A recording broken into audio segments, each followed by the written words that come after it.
I had no issue with any of the woke commentary. Sometimes I just felt like I was just being beat over the head. And now I hate politics, but like I'm aware. Like I'm an aware person. Like, you know what I'm saying? And even I'm just like, okay, like this is a bit much, even though that was what they were doing in the seasons prior to that. But it was clearly intentional. I got a few notes of some stuff that was 100% intentional. It makes me feel like you're treating me like a fucking moron. Like, I agree with your points. They're made so ham-fistedly. I now am like, gee, for fuck's sake, like, why are you? I don't think The Boys is higher fucking art, so I'm not gonna try and judge it as if I'm some upper crust television and film critic. It's just a fucking TV show. I'm not gonna sit here and pretend that The Boys has not been on the fucking nose since the first episode.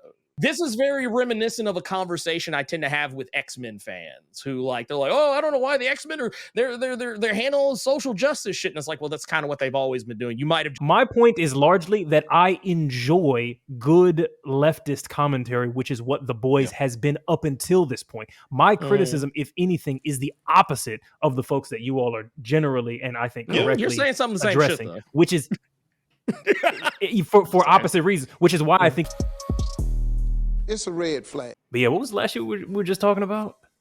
Oh, the AI shit? Yeah, the AI stuff. Yeah. I think that it'll, across maybe not 5 years, maybe not 10 years, but like 50 years, it'll just completely change what media generation is. And I'm not sure if I agree with Ernie's point in regard to, like, I know it's a lot of artists who are like, that's not real art and stuff, and I've got my own opinion on that. But I think in 50 years, the idea of like artists maybe disappears, and we just have algorithms that make like constantly evolving individual streams of content. I think so long as your system is based on the theft of other people's art, I don't know. I have a very difficult time. If it does, then the world would be poorer for it. Maybe, but I think that there's nothing that can stop. Like, I'm not making a moral claim about whether or not that's a good thing. I'm mostly just talking about the fact that it's something coming up. My thing is that it's definitely something that's coming up, and we're definitely going to see something more of it. As far as human beings making art, that's something that we just instinctively do. I don't think we'll ever stop doing it. Like, there's always going to be artists. There's always going to be, but the negative portion of that is artists being able to make a livable income out of that, and it's already difficult enough. Yeah, I was gonna say, so I think it's just going to make it even that's more going to be difficult. done. That's my issue with it, and it just sure, it'll be one of those deals where will it happen? Probably. I don't think it's right. I don't think it's good, and I don't think anyone should be happy for it. And I would say anyone that is, it would tell me a lot about them as a person. It's like it's on you out. Yeah, because I definitely want to go. So like I'm thinking philosophically, right? I'm thinking philosophically. From a good, because I want to speak now. From a political theory perspective, I remember looking at John Locke versus Alexis Henri de Tocqueville, and how John Locke thought of kind of like America and like the burgeoning America that he saw coming, and how he thought that they would be able to produce things cheaper, faster for the masses, and how he thought that was a good thing. And then how Alexis Henri de Tocqueville talked about like the European great works, and how like being able to do these things quickly and cheaply and for everybody to have them would like cheapen it, right? So I think that this kind of fits into a similar dichotomy.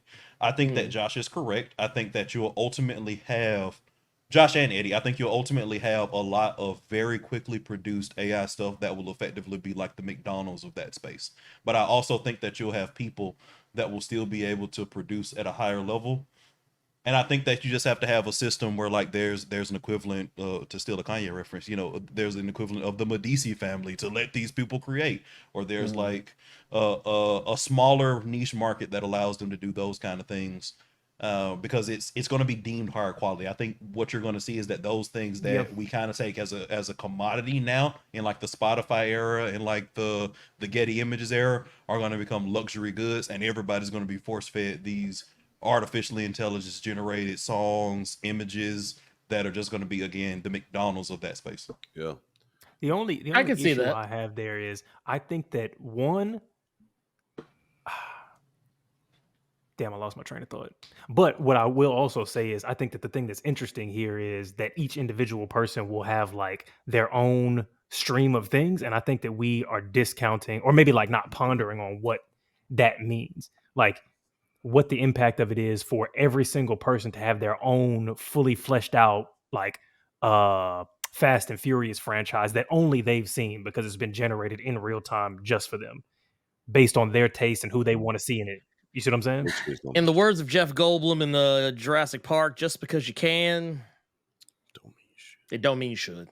But that was going to be my other point. It doesn't mean it should be a thing. That was good. That was going to be my other point. Is that I think that in order to have a Medici family who's doing, because I think what you said is true in the short term, but I think in the long term that becomes irrelevant too, because AI is it's an improving system that improves faster than human brains. Yeah, I think after 1,000 years that becomes irrelevant. I think that's also theoretical. The other thing is I think even in the short term, those things still require an economy. So even if you have like artists who are being supported by a patron, you have to have somebody to consume the shit. And I think if you plug every individual into a stream of music and movies that are made perfectly to their tastes, I think it's going to be very hard to find customers for anything, even if those things are beautiful and great. I mean, but here's my thing, right? I think those things are so far theoretical based on how we see AI operating now that I think that may be more than 50 years away, man. Like, I'm not saying it's impossible. The same way I'm not saying this idea that AI is going to be good enough to recreate stuff new and fresh to that extent, right? Because AI in current state is still learning on people data. The reason why a lot of these generative AI programs are even getting worse is because the internet's being flooded with AI generated images and imagery. New AI machines are being trained on shitty AI generated machines. So they're getting worse and worse and worse because they can't, because they're not learning. I completely disagree. I completely disagree. That's only a small part of the issue there. Because not when you think about how testing works in the sense of a machine learning No, I'm not saying that. I'm not saying that it's not possible. I'm saying that it's long. Hey, do everything from 2020 back. Like that's my point isn't even to harp on that one thing that you said. I think that people talk about AI and they want to figure out all the ways that it's weaker.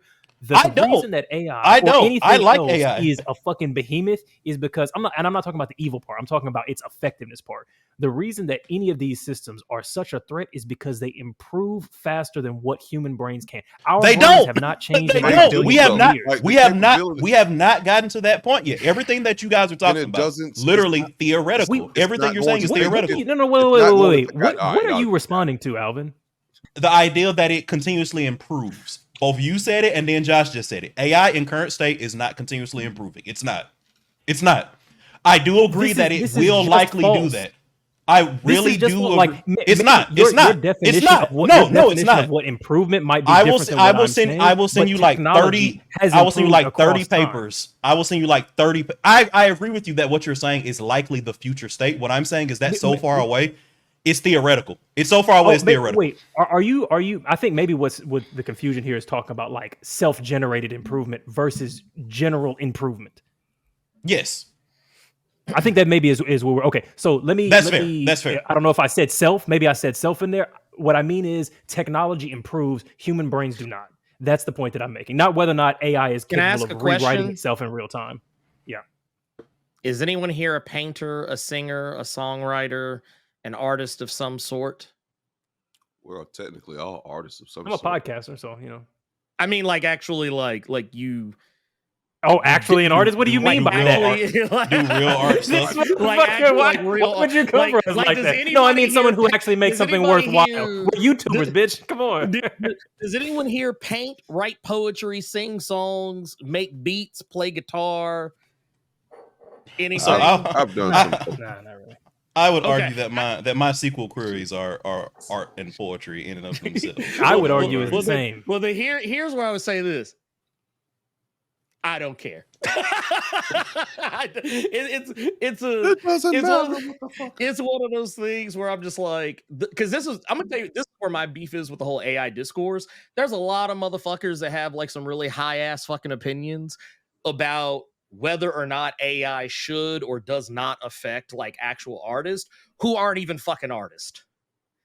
And if you're not an artist, you don't understand where they're coming from, and that's just kind of my attitude towards it. I'm just like, it's one of those things. Like when I see it, I see a problem. And I mean, yeah, is it 50 years away? Is it 100 years away? Is it 1,000 years away?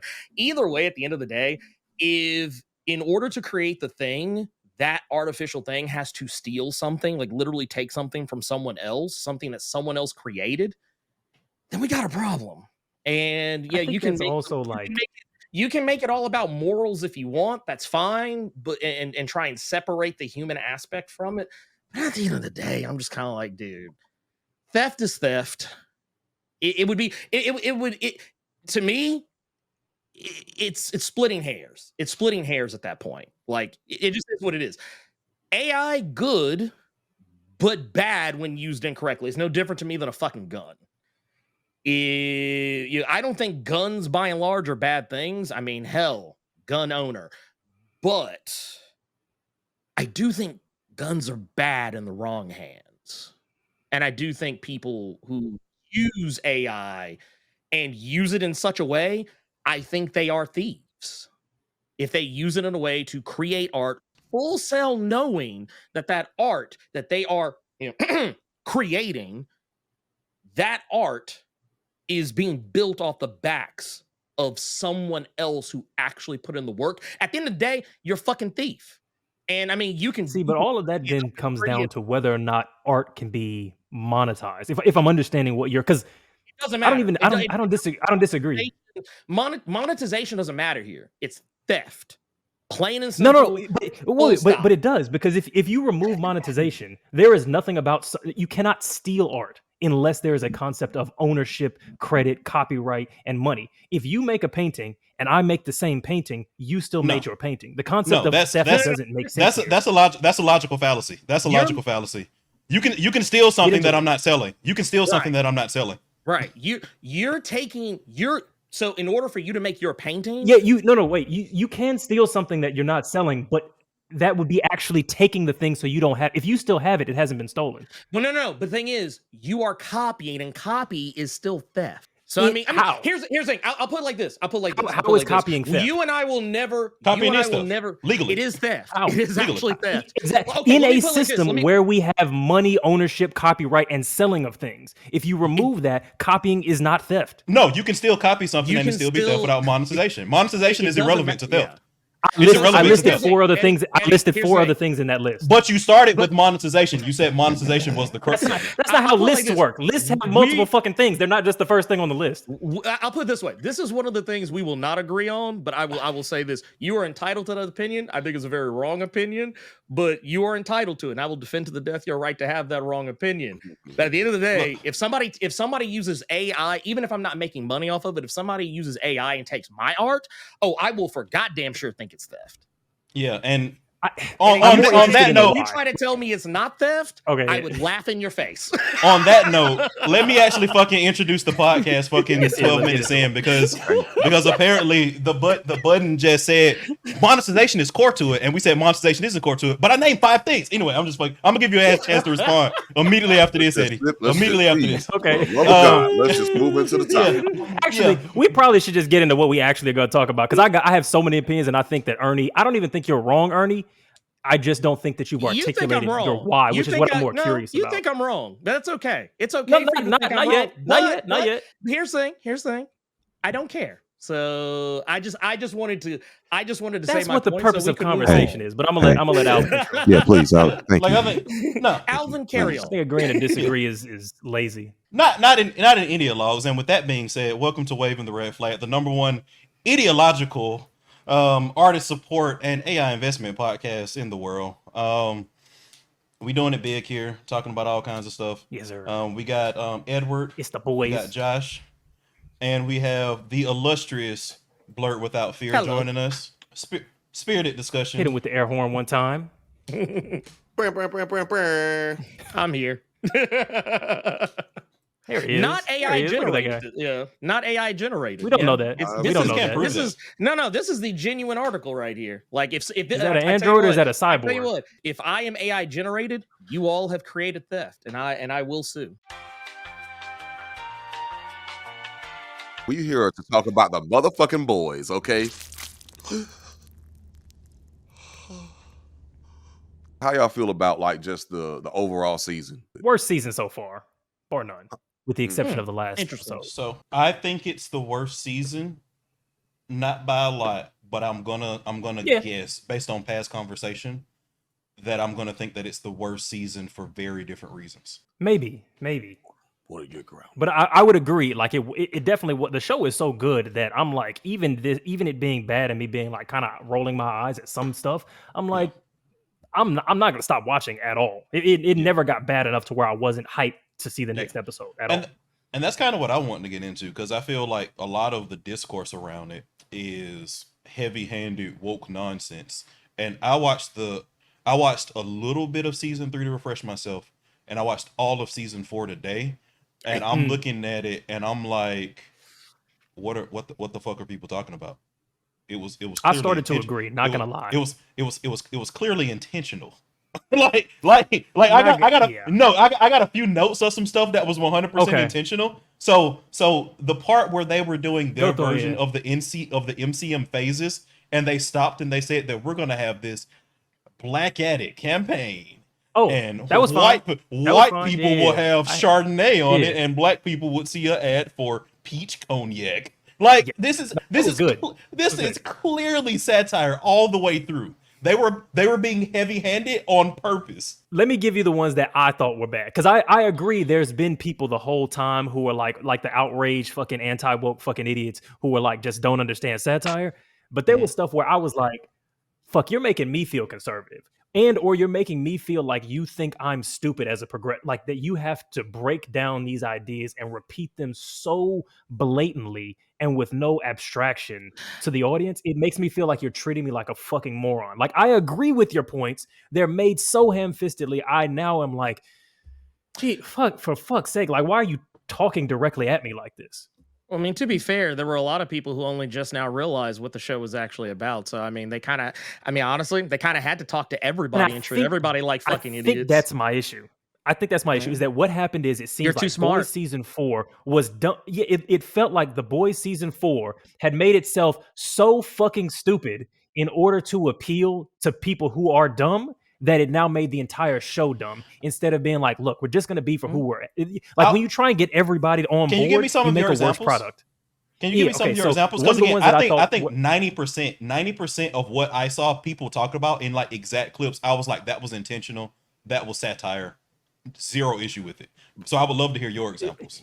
Yeah, so intentional and satire, I don't think are antithetical to my issue. I think you can do satire that's poorly executed or is too obvious to where it's like, this feels like an SNL sketch. So one of the ones was the fucking the whole abortion like plot line felt very fucking ham-fisted to me. Like, the conversation between Hughie and Annie didn't even feel like dialogue that those two characters would say. Like, they weren't even acting as Annie and Hughie. It felt like a PSA of here's what a good boyfriend would do in a fucking abortion situation, instead of it being Hughie in that situation trying, perhaps, awkwardly to do the right thing. It felt like they were like, fuck it, let's just put a moral in here. It was bad. It was poorly fucking written. That was one of them.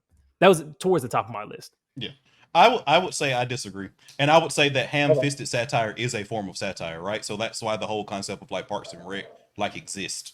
And I get that people don't necessarily like that, but I think that is a well-established trope that I personally didn't have a problem with how it was used here. Like, my issues with the show in that regard were when I think they went out of their way to humanize Firecracker in an attempt to humanize the right-wing extremists of the real world, where it's like, well, these guys are just lonely, they're just trying to like make their way through the world, they're just trying to figure it out. Like, I feel like there were, and I have a list of like at least 3 scenes where they did that very ham-fistedly. I didn't like that, but everything that everybody's calling woke nonsense, I think was intentionally ham-fisted ham-fisted satire that I didn't have a problem with.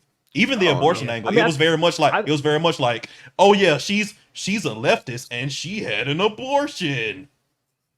Like it was very like, it felt dumb. Yeah, maybe that's just a matter of taste, which is like, it's fair for you to be like, oh, if it's intentional, then I don't mind it. I'm like, because to me, it comes down to, is there such a thing as satire that's corny and bad? If you're saying no, everything that is done intentionally as satire is acceptable, cool. For me, I require my satire to actually have some level of abstraction in it. To like, there's satire that can be done badly. I don't like SNL. Like, yeah, I agree, but I think that a lot of people are not you.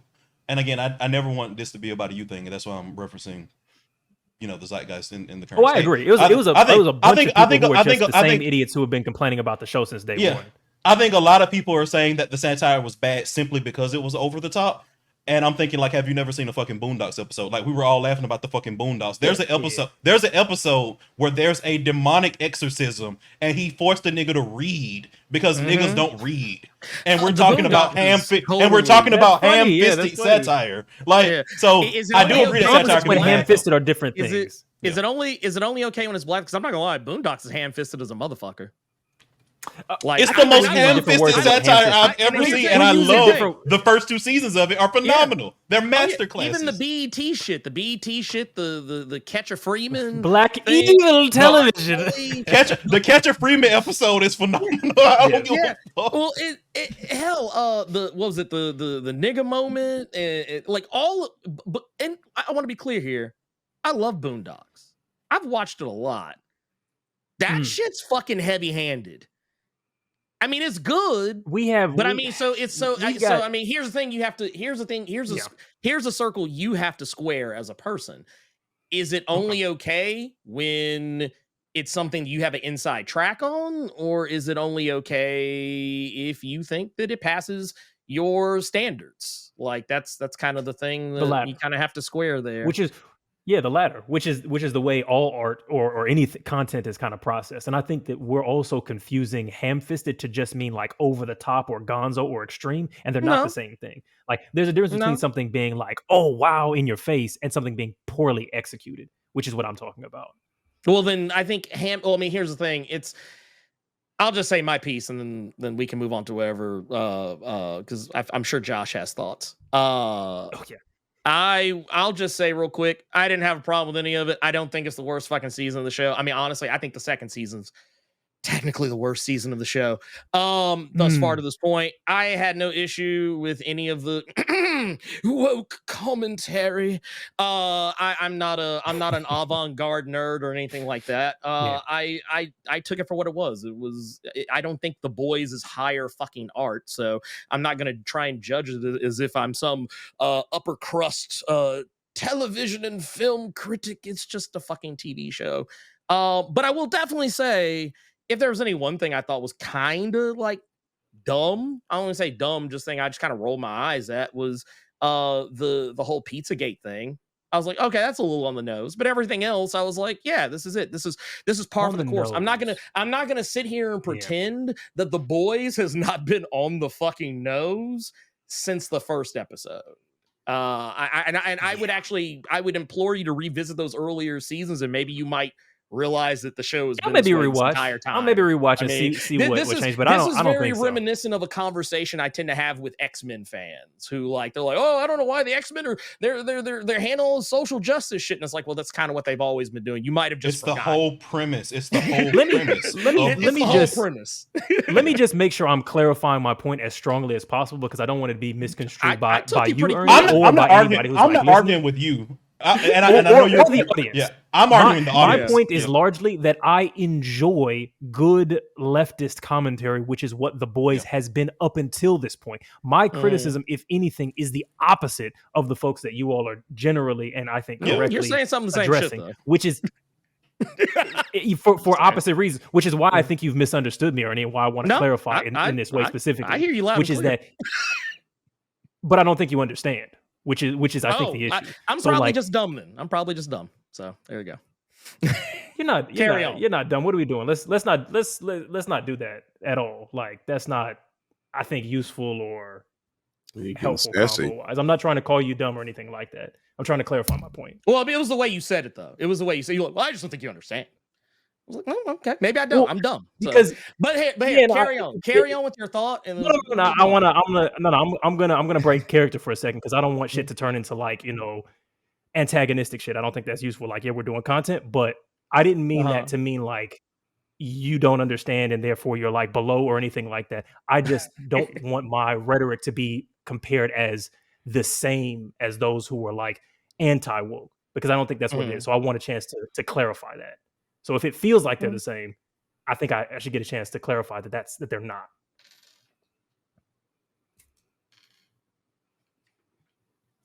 Okay, so my only point there is I think that when we do commentary, if it's worse than it was before, that's where I have the issue. I don't have the issue with them talking about social things or them making those points because I agree with those points. I just want them to be made well. And that's a different thing than what most of the people are saying, most of whom I disagree with. And largely, I would say 90% of the stuff that they've done during this last season was good. Like, I enjoyed most of the commentary. There were just a few jokes in there where I was like, I don't think this is well executed. But that's the last thing I'll say on that, so that it doesn't, take over the whole conversation. But I wanted to make that clear.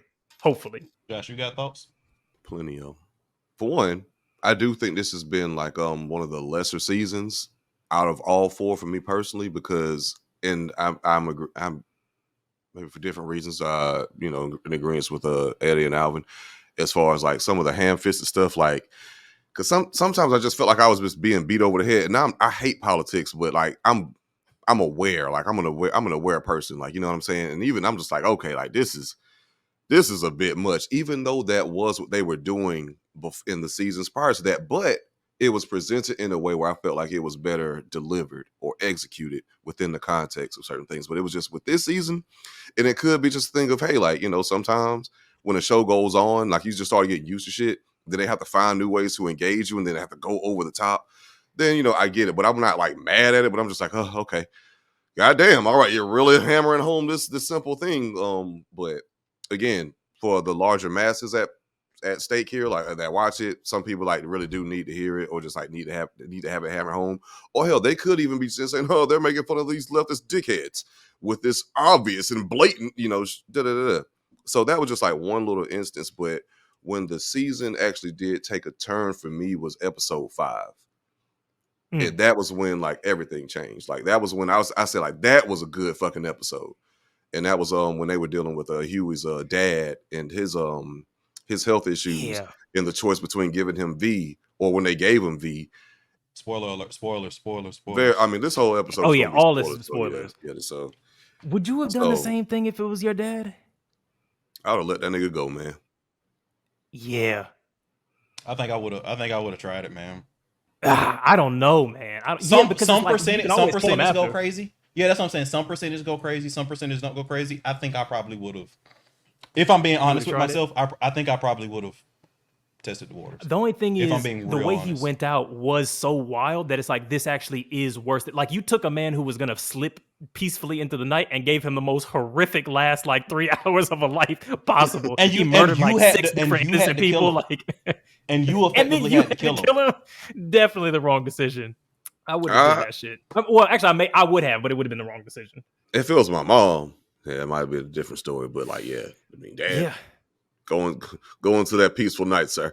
But you have to think, for him, his dad was that figure. Like, he was raised only by his dad. I don't want my mom to die, man. You know what I'm saying? And like, we got real beef. So I probably would have I probably still would have been trying to compound V her up. Shit. But I do think in hindsight, 2020, like, yeah, the nigga he didn't make the decision. The wrong decision was made, I should say. I thought it was brilliant writing, the fact that his dad said to Hughie, like, it might have been after he got the V. I can't remember what came first, but he said to him, he was like, you remember that time when, you had this hamster and then or something, and like, you just would not stop. Like, yo, I don't want to be in that situation. Like, and lo and behold, it was, it was too late. Like, that was already kind of his journey, but they did end up giving him a peaceful death at the end of that episode. Did the right thing. And Hughie did the right thing, right? Hughie went back and forth. He ultimately made the right decision. And ultimately didn't want to give him the V. Shit just happened. Yeah, I mean, Hughie didn't give him the V. It was his mom. Yeah, his mom. His mom gave him the V. Yeah. Then again, he might have done it anyway if his mom did. Because, yeah, to your point, I think that was such a good characterization moment for Hughie, because it was like, I was thinking, yo, his fucking deadbeat mom who fucking left them for as far as I could tell, like what was not a good reason, didn't come back into his life. Why was she given power of attorney? But then when the dad explained it, I was like, that is Hughie. You want to hold on so much that you won't pull the plug on me, and I need somebody who will, and I know she will. You, on the other hand, are gonna, can we keep him alive? Can we, what can we do? So, yeah, I thought that was. I think Hughie has the most haphazard writing of the entire series. He does feel like he doesn't progress. He fucking keeps going back. Yeah, like he just keeps oscillating between like, I want to kill all suits. Maybe I should forgive everybody. Like it's just like episode to episode. I think his writing is probably the least cohesive for me. Everybody else I think moves in pretty good ways in terms of how the writers are developing them. Except for him. I don't know. MM also sometimes too. That's what I was going. Every season he's like, Butcher, I don't give a fuck what you got to say. I'm done. Oi, mate. Two episodes later. All right, back in. Every fucking episode. We need you, Butcher. I can't do this anymore. I got a family, Butcher. I can't do this shit. I gotta be with my family. I can't do it. Every fucking season. And it's the same shit. You never getting out of the game, Muffin. It's weighing on me too tough. You know, be getting on my nerves from a wokeness perspective. He always does his Denzel too. With this nigga Last Alonso in this show, bro. How many fucking MCTs does this motherfucker have, bro? This nigga got a different rapper, he got every one. He got every one. Every fucking episode. What the fuck are we doing? I don't know anybody who's just like, my whole wardrobe is fucking MC Ren and MF Doom. He's got obsessive compulsive disorder. Touche, man. But like, he does. The motherfucker's got a mental disorder. He is conscious about his OCD. Like, even if it's not verbally expressed, it's through the character itself. It's everywhere. Like everything is very specific. I imagine he's probably got a perfectly organized chronological set of black tall tees with MCs on them, and he picks, this is my Tuesday shirt. Dead Prez. Yeah, fucking Dead Prez. It's like Big L shirts on Fridays. That's what we do on Fridays. We wear Big L on Fridays. There is actually one thing I come to find out, like, I appreciated about his approach, Laz Alonso's approach to Mother's Milk, after like seeing him do like an interview with like either GQ or Vanity Fair or some shit. I don't remember which one, but because like we all know, like, he looks way different from like seasons 1 through 3 in season 4. A lot of the cast does. I thought I didn't even recognize him. I was like, who the fuck they got playing Mother's Milk this season? A lot of people said that. Yeah, because that was honestly, that was another thing too, is because of course like the plastic surgery with the girl that plays Annie January, and then like the drastic difference of how Mother's Milk looks. But one thing about Mother's Milk, because Eddie, me and you were having like a conversation like, well, hey, maybe he could be sick, so I didn't want to give a lot of grace there possibly, but it was actually a conscious decision. Come to find out, he wanted to portray, well, first of all, he wanted to look more like the comics in the first season and the second season. Then when the third season came, they filmed that during COVID, and like slightly after that, nigga was just eating like hella fast food and takeout and shit. And he gained like 40 pounds.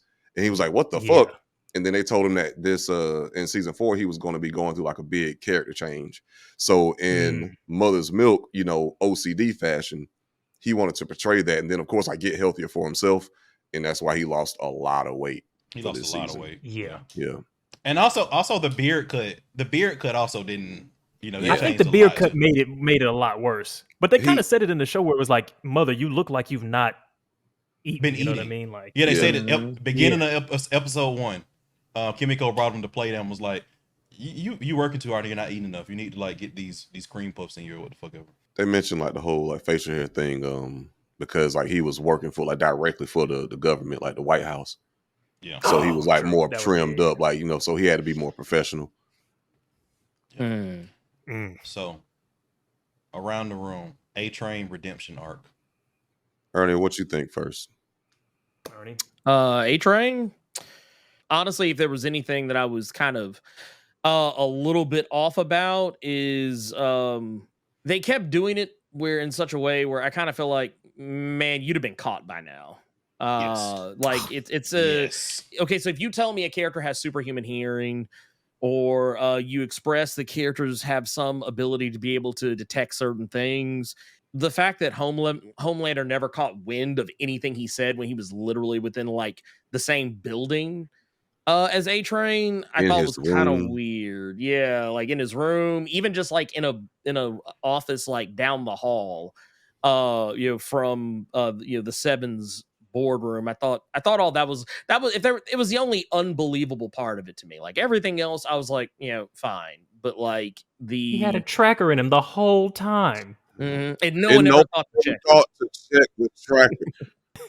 Is that like Why is he at Hughie's house every fucking week, dog? And it's like, and to your point, Ernie, like in theory, based on stuff that we've seen in the crime analytics department, he in theory could have like walked down there and like just smelled A Train in the air. He knew their scents.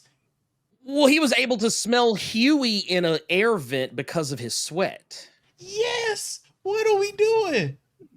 So, I mean, I would like to believe he would be able to smell his own teammates. I mean, once again, it's one of those things. Like, I mean, if I turn my brain off, yeah, sure. And usually when I watch The Boys, my brain is usually off because it's not that kind of show. But it's a popcorn show, and that's what I expect it to be. But like, if it was like House of the Dragon or something, I'd be like, okay, let me turn the shit on. I was like, you know what, I'm probably thinking too hard about it, and I just let it go. But it was still one of those things. Like as I look back, if there was like a head scratching moment in the show for me involving A Train, it's that. Like he should have been dead. It was so bad, I thought it was intentional. Like I was watching it and I was like, they're just setting them up. They're just setting them up. They know it's him. Yeah. They know it's him. Like, yeah.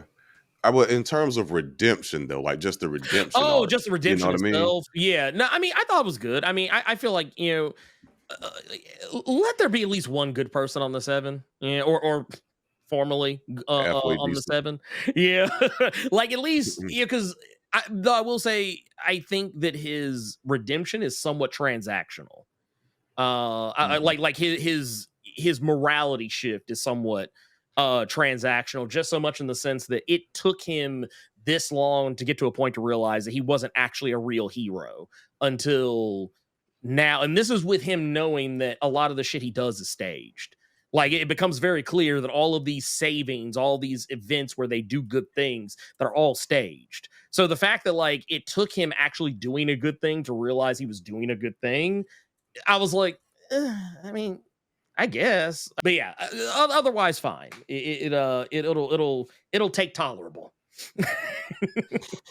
my thing with it was, and you got at the heart of it, is that I think he's from the beginning, because obviously shit took a turn, but even from the beginning, I think that he was thinking Homelander kills members of the Seven like all the time now.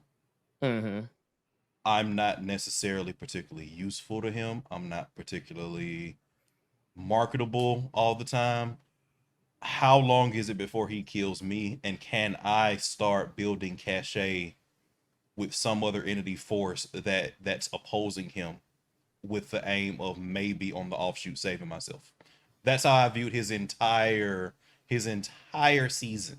Same thing Vicky did. Yeah, and exactly. And I'm not mad at it, but like I don't think it makes him remotely a redeemed character. It was, I feel like it was like the fact that he actually did feel remorse for what he did to Hughie. Also, like there was the emotional component, but yes, of course, like when you're in that situation, you're gonna look out for your best interest and like, how the fuck can I get out of this? When you start realizing like what the hell type of stuff you in. So, but I get what you're saying. Like, of course, like, yeah, he definitely had his own best interest at heart, but there were things that he started doing that he didn't have to do because he did end up saving them from goddamn Black Noir and the Deep, the Deep. His whole ass. Not Black. Deep is right. Deep, double black. The Deep is the Deep is one of the worst fucking characters. I really don't like him. I think you're not supposed to as a character. Nah. No, but I like of all the terrible people on the 7, I feel like he's particularly, I don't know, something about the way he's written as this like, goofy, dumb, like himbo Like that's like broy vaguely dude. kind of broy, unthreatening. But I feel like he's one of the most sinister, like maybe just below Homelander in terms of the 7. Like A-Train seems like he has some guilt. Black Noir seems like he's kind of confused. Maeve was always like, what the fuck is going on? Whereas the Deep seems like he's willing to do the most heinous, evil shit always for the same self-serving insecurity of like, this motherfucker raped Annie, took back his apology, only ever apologized so that he could get back in good graces, and then took it back immediately once he had some power. Fucking enslaved his girlfriend and then murdered her when she said, hey, could you stop cheating on me? You Like, talking about the octopus? this motherfucker is, the octopus. Like, I feel like this motherfucker did Tilda Swinton dirty as hell. My girl Tilda did not deserve that shit. Ambrosia must be avenged. I'm sorry. He wasn't cleaning her aquarium regularly. Like, he was doing her dirty. And then was going down the hallway literally. To fuck Sage. Like, that's crazy. Yeah, he was doing her blood. literally dirty. Algae. I mean, Sage was kind of like, she was applying pressure. I mean, like those invitations she was giving, I'm like, the first invitation was like, I got a blooming onion and you want to watch Transformers 2 with me. That was the first. The blooming onion alone would have got me, bro. And she specified the nigga bots. She specified the one with the nigga bot. She literally did. You know Deep is gonna love. Come on. Yeah, it's like, that's himbo bait. Like, come on, she knew what she was doing. He was defenseless. The Deep is the epitome of the dangerousness of an unassuming white male. That's what the Deep is to me. Agreed. He's and I conventionally think attractive that's as well by design. Yeah, I think it's by design because I mean he's the white guy that you hear stories about who, he's such a sweetheart. But like he's constantly. But people only think that because he's constantly gaslighting. But and in some way, shape, form, or fashion. He's constantly manipulating the situation, and he's just kind of skating on his,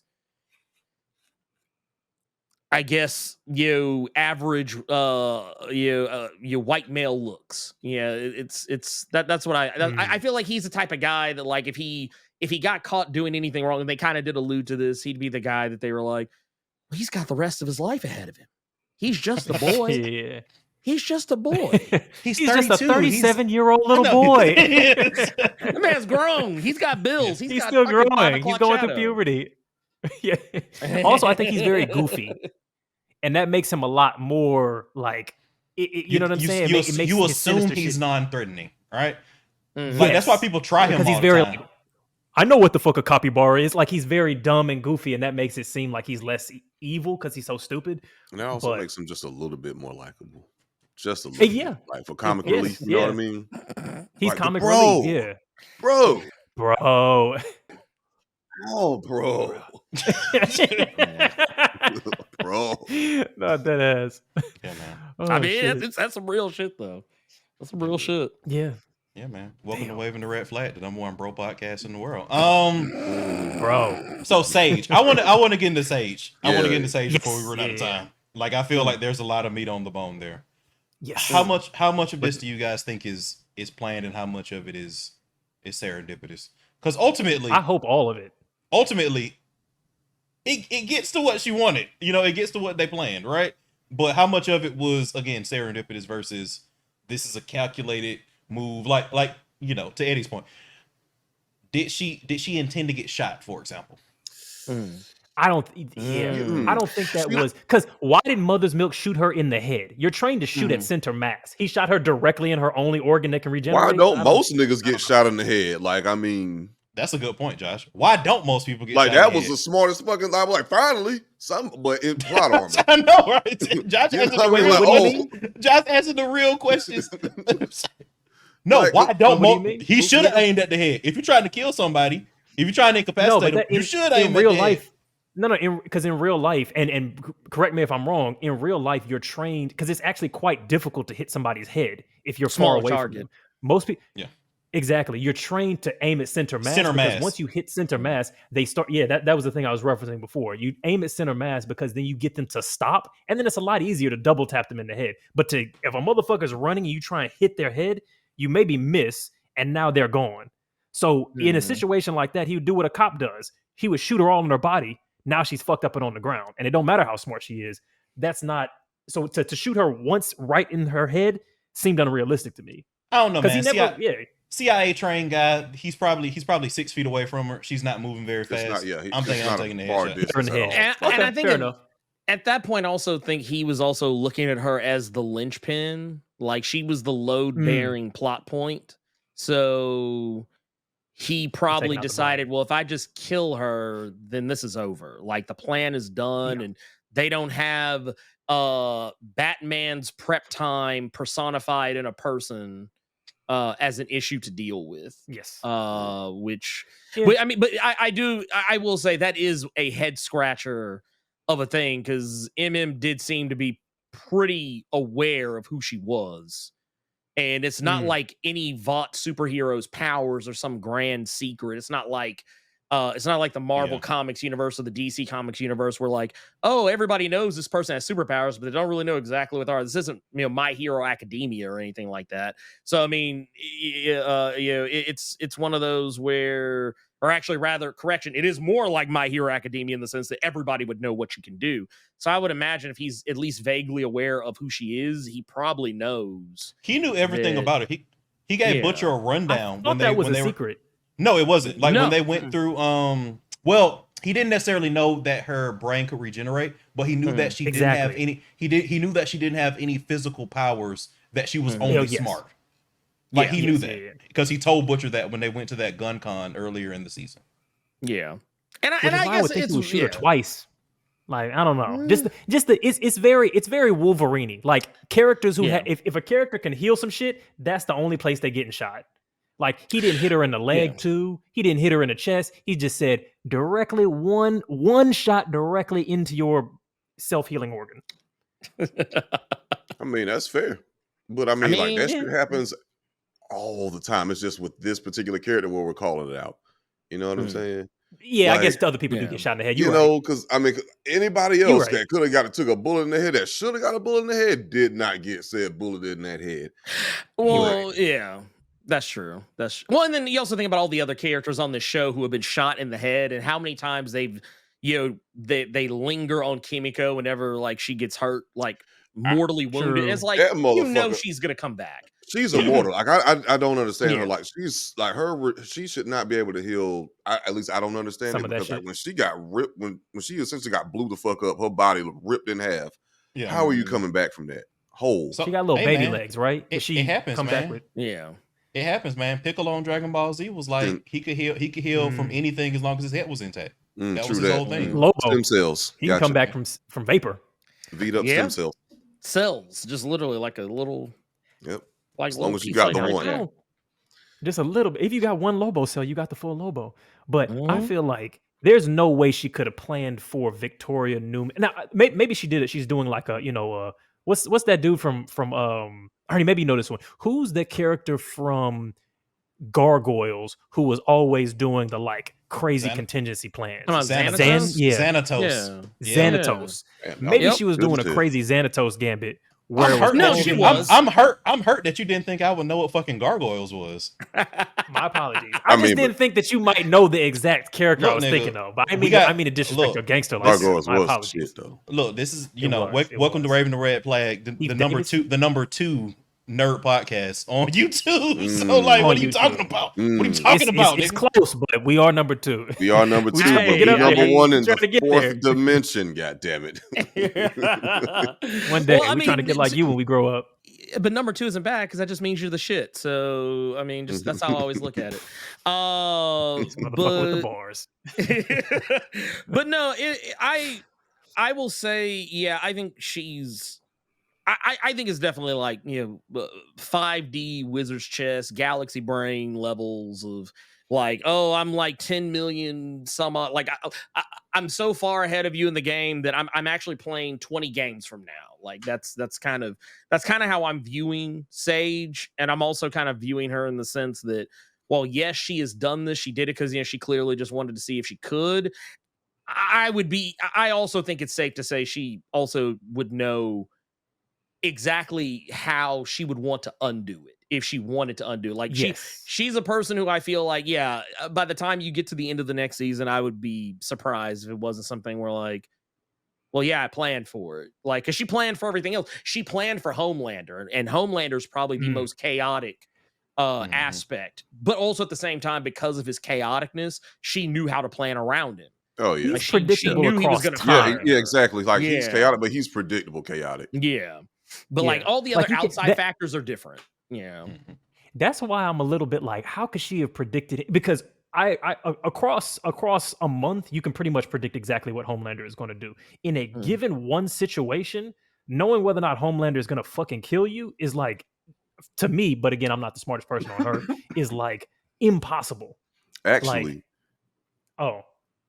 like, I saw someone make maybe she could. No, I saw someone make a really good point that Homelander has never killed anybody in the show that was not afraid of him. True. Like he literally has not killed anybody. That's a good point. He thrives on fear. Mm-hmm. Stan Edgar, the little science lady in the vault chamber. Yeah. None of those people were afraid of whoever else. As soon as Mallory said that she was terrified of him, and she just broke down and just in season 1 killed him. Because at first, like, she was the one that kind of had him under his thumb with the titty milk and like breastfeeding. Oh, the milk lady. Yeah. Yes. I think that semi. I get the argument, but I also think it's semi incomplete because ultimately, like, everybody's a little bit afraid of him. You know what I mean? Like there's like everybody who puffs their chest out is like, this motherfucker's a psychopath. I'm worried about his presence. Like everybody.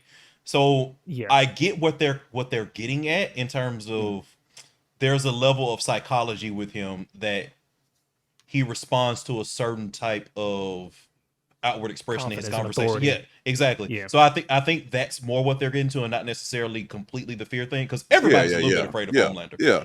Even people that can stand up to him a little bit are still afraid of him. They understand that he's a problem. Oh yeah, because I was just going to say, like, even in like season 1, because I agree with you 1000%. Like there is more to it than just fear. Like there's more like it's deeper layered and complex than that. But Homelander said it himself in season 1 when him, Billy Butcher, and Mallory was at her house, and she was like taped up, and she said, "Look," and Homelander was talking to Billy and was like, "Look at you. I mean, like, your heart's racing, but it's not fear. Like, you thinking about X, Y, and Z. Like, you know what I'm saying? Like, he's going to this motherfucker's house and had a drink with the motherfucker. Like, he could have killed him at literally any single point, but he actually have a proper fight." Except that Homelander does literally laser Billy Butcher directly in his fucking chest at a moment where his fear would have been the lowest of anybody ever in the fucking show. So I don't know if that even holds. When he took the V. When he took the V. Like, not only was he never scared when he didn't have V, now he's also invulnerable. He had zero fear in his fucking heart, and Homelander still tried to chop him in half. So, like, know? I'm sorry. No, I think that was I think that's a classic.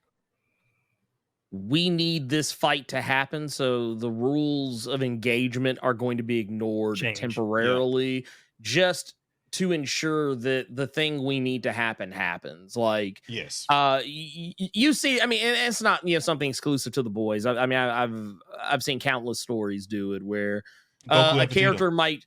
Yeah, a character might do something like that they normally, under normal circumstances, they probably might do or say something they normally wouldn't. But this is all just an aid of getting us to the thing that we want to happen. We want a fight to occur. So we're just going to ignore the setup for now. For better or worse, we're going to ignore the rules we've already set. Just to get us to the thing. Yeah, that's what I feel that was with Homelander in that one instance. And I think there's a solid. I have a million things to fucking say about that, but I'm just looking at the clock, and I think that one topic I think that we should definitely cover, just because it's been so heavy in the convo is like the Annie Hughie sexual assault like thing. Unless there's other stuff that people like really want to hit, I feel like that's one that people have been talking a lot about. I don't. I will give some grace to Annie's character because, like, okay, so say for instance, like Hughie went through like a sexual assault. She was kind of there for him, but like just their overall relationship wasn't that fleshed out during this season per se. No. But at the end, when she found out that he was fucking a shapeshifter that he literally thought was fucking her, even proposed to the shapeshifter, thinking that it was her, and she got mad at him. At first, I'm like, "Here, this bitch go again." But, but I was just saying, I thought she shook it off, man. She shook it off eventually. She shook it off. It only took her like a half hour to get over that shit. But like a day later, I was like, you know what? Because I look, I thought about it. I looked back at it, and I was like, you know what? Like, she just came from her own extremely traumatizing situation, and like she got read for filth about her whole goddamn life with her own memory. So that shit that she said to Hughie wasn't really about him. Like, she just had to take something out on somebody. I think Hughie was, she couldn't say it to the other person because they were already dead or you're out of the equation at that point. So like she had Hughie was the only person she could like go off on. That's So yeah. But I totally feel because I kind of thought the same thing. I was like, God damn, I was like, shut the fuck out. See, my issue was I agree with both of y'all. I basically did. I was like, and then I was like, well, wait a second. If I was chained in a fucking basement, I probably am not going to be the most healthy communicator to my girlfriend. Nah. Sure, you suck this dick? Well, that's part of sex, ain't it? Oh, goddamn. I'd be angry. How many times? How many times? She doing that and shit. He was like, I noticed it was tighter and shit, but she shifted the shape mid sex. But God. I think I was more irritated with the narrative. Like, I think it's reasonable to say that a character put in any situation would behave toxically, would be a dickhead, would be emotional, and say something illogical to their partner. That's how humans are. That's solid writing. But I think when you make the narrative paint her actions as like, oh, she's just being a girl.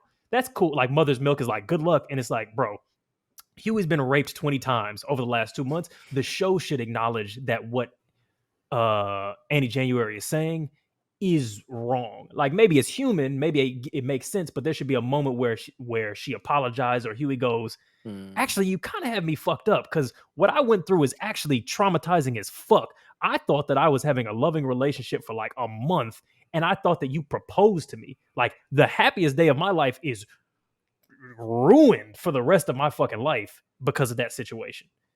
But the show never does that. It just goes, oh, isn't it funny that happened to Hughie after he also got, sexually assaulted fucking, a month before that. And that's what I have more of an issue with than Annie. Yeah. I'll give you that.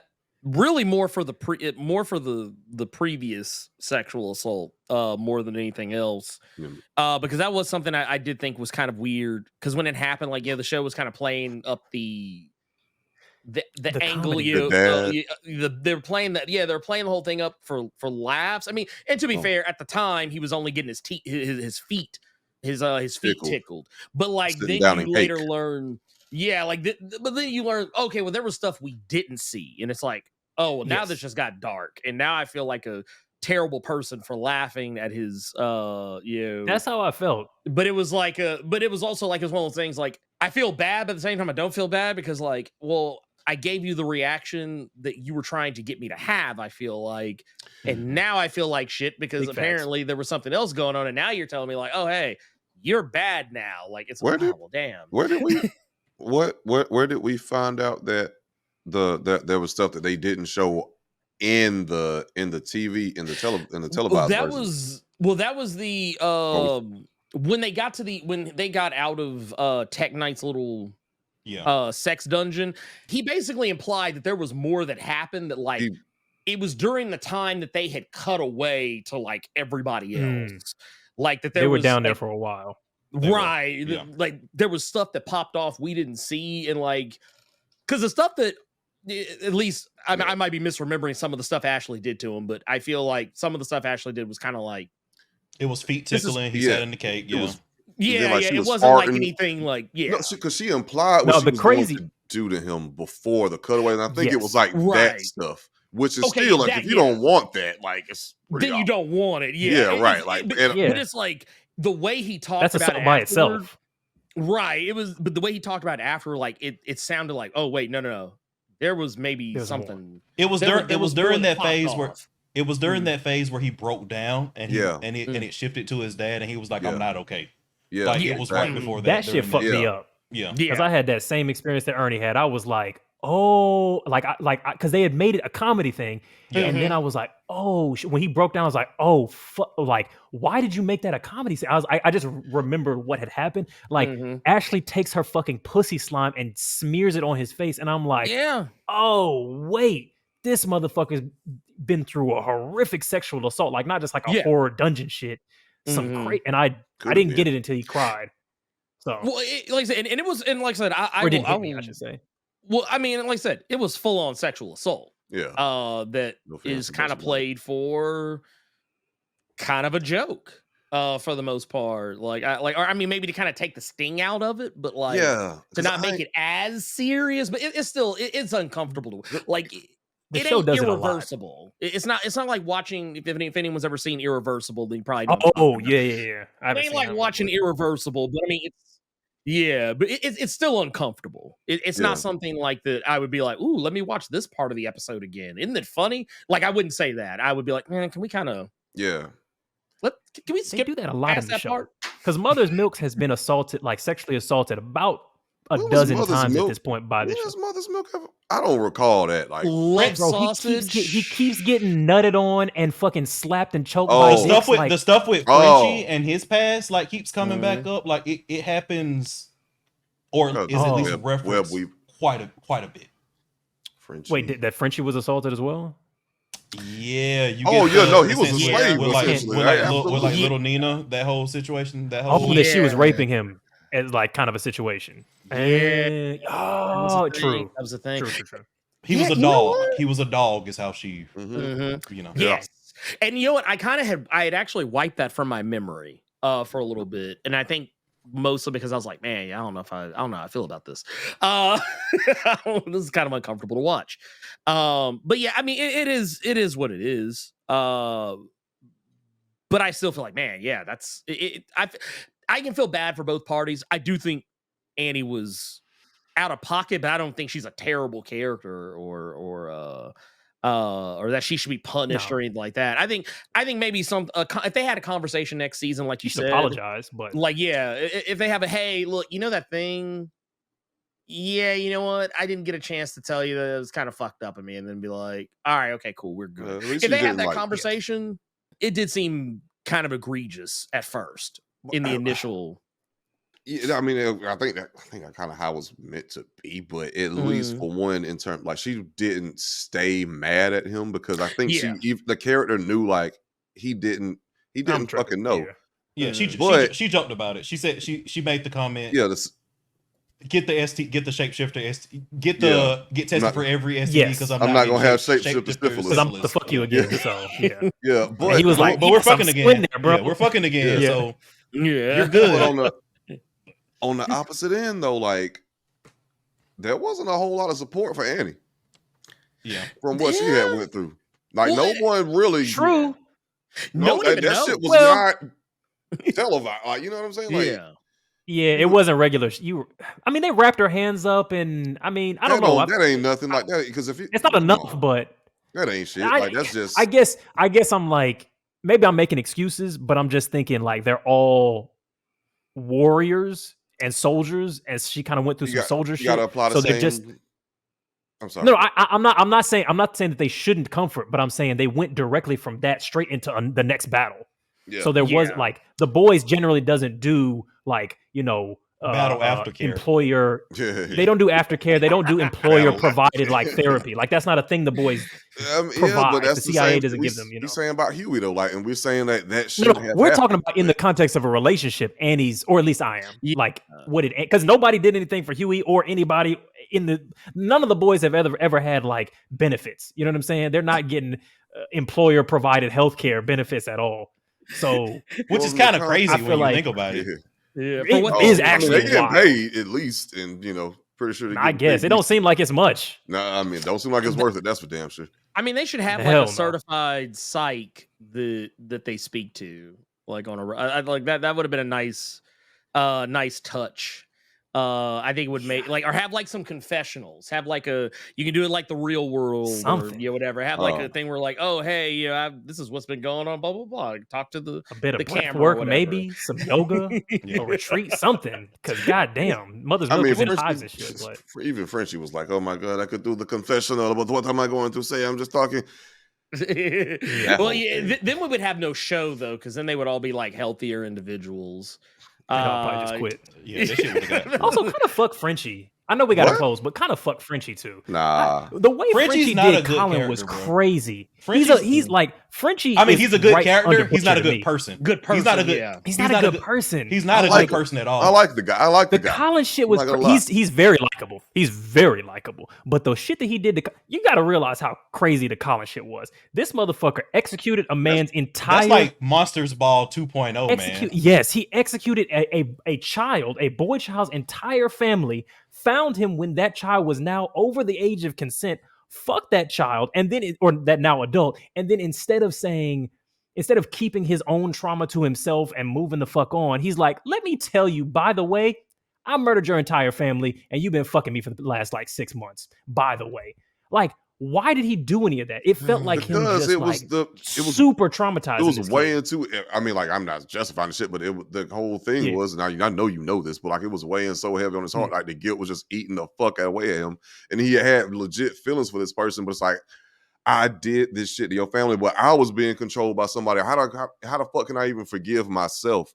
And that was literally hand painted all throughout the rest of them episodes. I feel like that's what makes him a bad person, because it's that soft boy logic of like, oh, I'm feeling something, so anything I do coming from that feeling is now justified. You shouldn't have fucked him in the first place. You shouldn't have sought him out. Why did you even go to his Narcotics Anonymous like meeting in the first place? You could have went to another. Like, all of those, even if that was serendipitous, all of those were bad I decisions. I would have went in there, saw him, and went to another meeting and gone somewhere else.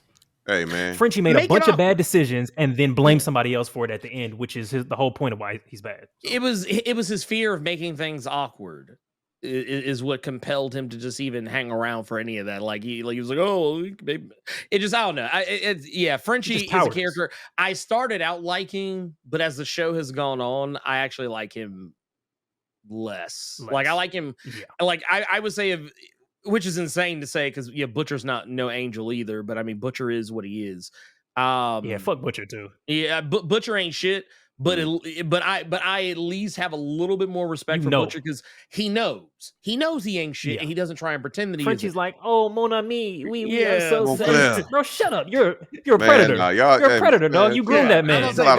Cut my boy Frenchie a little bit of slack, man. Because them niggas was working in the same fucking office. I mean, like, shit. I mean, that's true. That's true. Josh making wild justifications. That was the wildest. He knew what that dick was hitting on. He got that nigga the job. He got the nigga the job, Josh. It's not like that happened by accident. He got the nigga the job. Bro, that's Josh. literal grooming. He groomed the fuck. He's like, let me get you a job. And you know what I'm saying? You know what that means. We can hang out after work. Hell, he's a predator, dog. If we want to blame anybody, it's really Kamiko's fault for goddamn measuring them own shit. She knew she should have fucked him first. You're right. She should have fucked him first, because he went astray. Right. She was being weird. She was being weird about the whole situation. We ain't got time to get into that though, man. So let's it's a lot. Let's wrap this up, man. So like, if you're the smartest person on the planet and somehow still end up in a gunfight with somebody and getting shot in the head, you may be seeing the red flag. Yes, sir. That's a good one. That's a good one.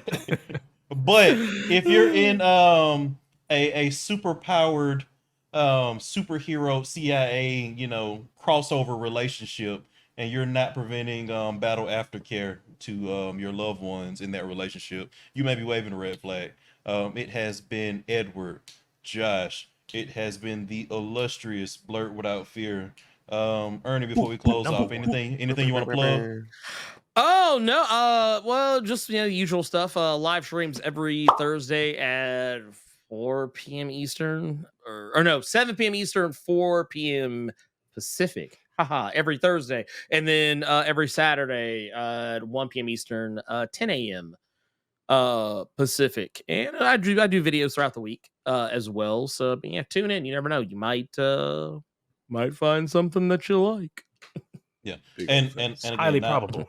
yeah, and not fanboying out too much, but I'm a huge fan of your content.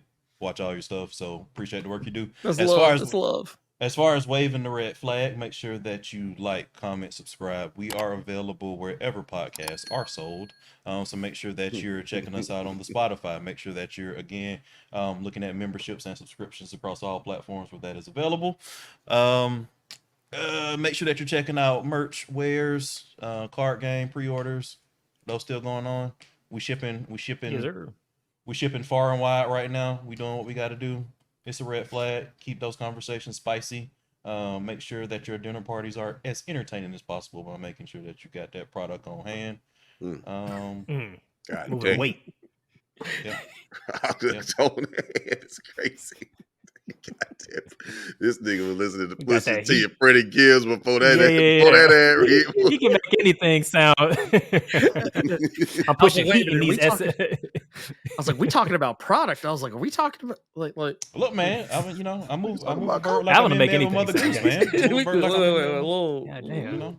You know, I was in the streets doing SPSS. You know what I'm 100%. saying? 100%. Fucking Bringing that Griselda heat. over here. That's a callback, man. Sign up for the Patreon.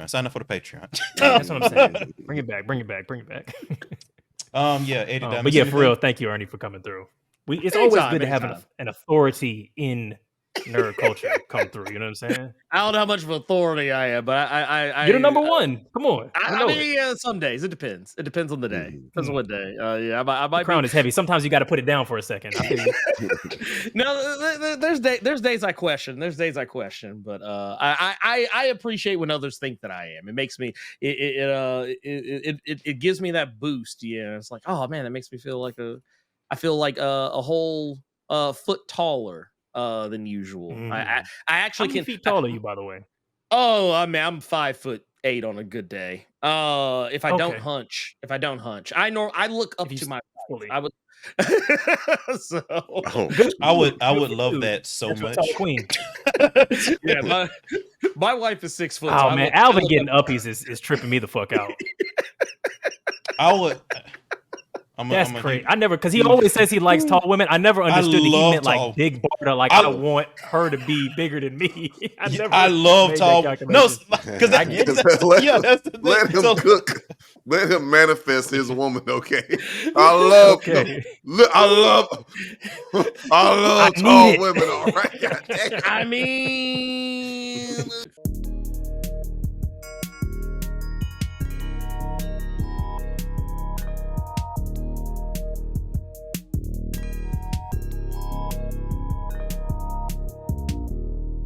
It's a red flag.